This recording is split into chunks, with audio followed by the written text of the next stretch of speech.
Sr. comes up with the idea to use an umbrella to scare up a bunch of seagulls. They smash up the windshield and get caught in the propeller, instantly taking down the plane into a fiery explosion. The best moments of this film were all about the father and son bonding in the face of danger, but taking out a plane with a bunch of birds, it's a fine line between brilliant and dumb.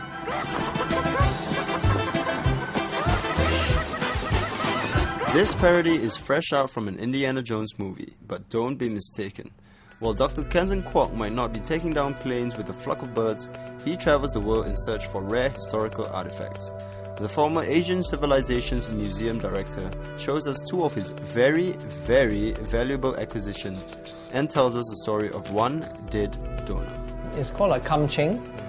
So it's a very big urn with a lid. It's called Nyonya porcelain. It was a donation by a family from Malaysia. Okay. What are kamchengs used for actually? Kamchengs are used multi-purpose. Even the very big wealthy households would have one or two.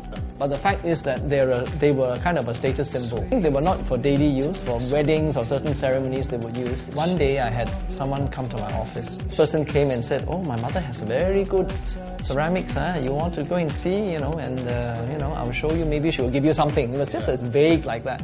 Yeah, and it's usually false alarm. They say, "I have this, I have that," not thinking very much that anything will come out of it.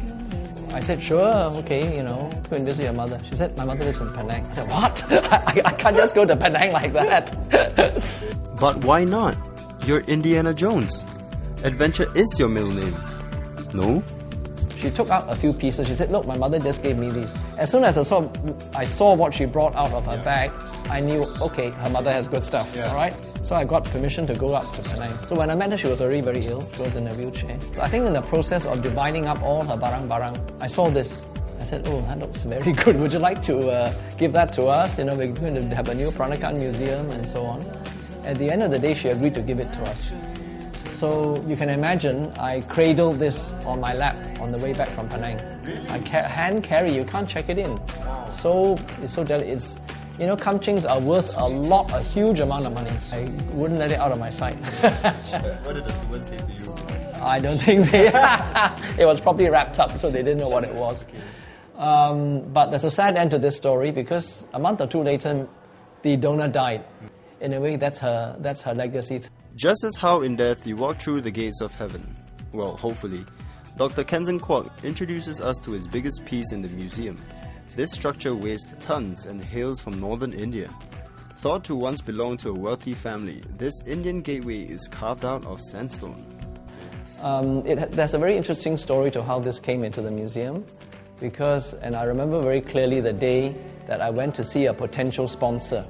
Yeah, so I had a whole pile of photos with me of objects that could be acquired if we could get the sponsorship.